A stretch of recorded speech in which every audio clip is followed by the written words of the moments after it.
நம்ம கஷ்டத்த அடுத்தவங்ககிட்ட பகிர்ந்துக்குன்னா, நமக்கு கொஞ்சம் பாரம் குறையும்னு சொல்லுவாங்க. ஆனா, இந்த காலத்துல பாரம் குறைக்கிறவளுக்கு ஆள் இருக்காங்களான்னு கேட்டிங்கன்னா, சந்தேகம் தான்.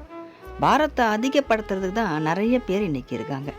அதனால நம்ம கஷ்டத்த நம்ம முருகர்கிட்ட நம்ம பகிர்ந்துப்போம். முருகர்கிட்ட நம்ம கஷ்டத்த பகிர்ந்துக்குன்னா, நமக்கு பாரம் மட்டும் குறையாது. நம்மளுடைய கஷ்டத்துக்கான தீர்வையும் முருகர் குடுத்துருவாரு. ஏன்னா, தீர்வு குடுக்கக்கூடிய கடவுள் நம்ம முருகர். நமக்கு ஒரு விஷயம் ஒரு தீர்வு கிடைக்குதுன்னா, அங்க தான் நம்ம போணும். தேவையில்லாம மத்தவங்ககிட்ட நம்ம சொல்லி, நம்ம பாரத்த நம்ம குறைக்கவே முடியாது. அன்பானவங்கலாம் இருக்காங்க சில பேர். ஆனா, வம்பு பண்றவங்க நெறைய பேர் இருக்காங்களே! அதனால நம்ம முருகர்கிட்ட சொல்லுவோம். அடுத்தவங்கள பார்த்து நம்ம மன கஷ்டப்பட்டதும், கண்ணீர் விட்டதும் கம்மியா தான் இருக்கும்.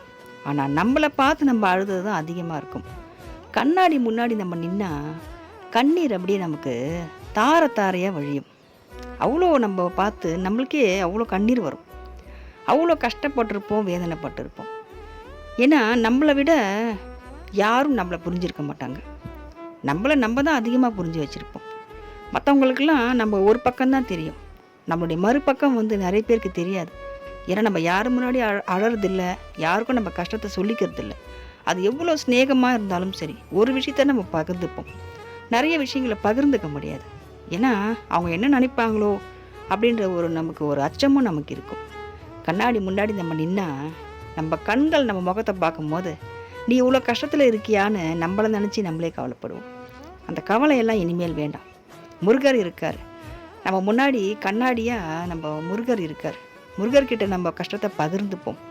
அவருக்கு என்ன பண்ணுவாருன்னா, நமக்கு தீர்வையும் குடுத்துட்டு, நமக்கு இனிமே கஷ்டம் வராம காப்பாத்தக்கூடிய கடவுள் தான் நம்ம முருகர். நம்மள குப்பைன்னு நெறைய பேர் தூக்கி போட்டு போயிருப்பாங்க. அந்த குப்பையும் பொக்கிஷமா மாறும்னு நம்ம முருகர் காட்டுவார். நிஜமா நம்ம பொக்கிஷமா ஆக தான் போறோம். குப்பையும் கோபுரத்துக்கு வரும்னு சொல்லுவாங்க காத்தடிச்சா. அது மாரி நம்ம குப்பையா, பொக்கிஷமான்னு அடுத்தவங்க முடிவு பண்ண வேணாம். முருகர் முடிவு பண்ணுவார். நம்ம காத்தடிச்சா கோபுரத்துக்கு வர குப்பை இல்ல. நம்மளும் ஒரு பொக்கிஷம் தான். குப்பைய கூட மதிக்கக்கூடியவங்க தான் ஒரு நல்ல மனுஷங்க. ஏன்னா, நம்ம தான் அத தூக்கி போடுறோம். யூஸ் பண்ணிட்டு தூக்கி போடுறது நெறைய பேருக்கு யூஸ் பண்ணுற வரைக்கும் நல்லாயிருக்கும். தூக்கி போட்டாங்கன்னா அது குப்பை. அப்படி தான் இன்றைக்கி மனுஷங்களே இருக்கோம்.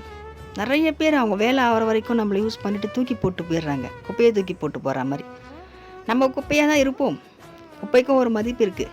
குப்பை கூட கோபுரத்துக்கு போகும். ஆனால் மனுஷன் போக முடியுமா? போக முடியாது. கீழ்த்தனம் எண்ணம் உள்ளவங்க எங்கேயுமே போக முடியாது. அவங்க அங்கேயே தான் கடைசி வரைக்கும் இருப்பாங்க. ஆனால் நல்ல எண்ணத்தோடு இன்னைக்கு கஷ்டப்பட்டுட்ருக்கோம் இல்லையா? நம்ம நிச்சயமாக மேலே வருவோம். நம்மள ஒரு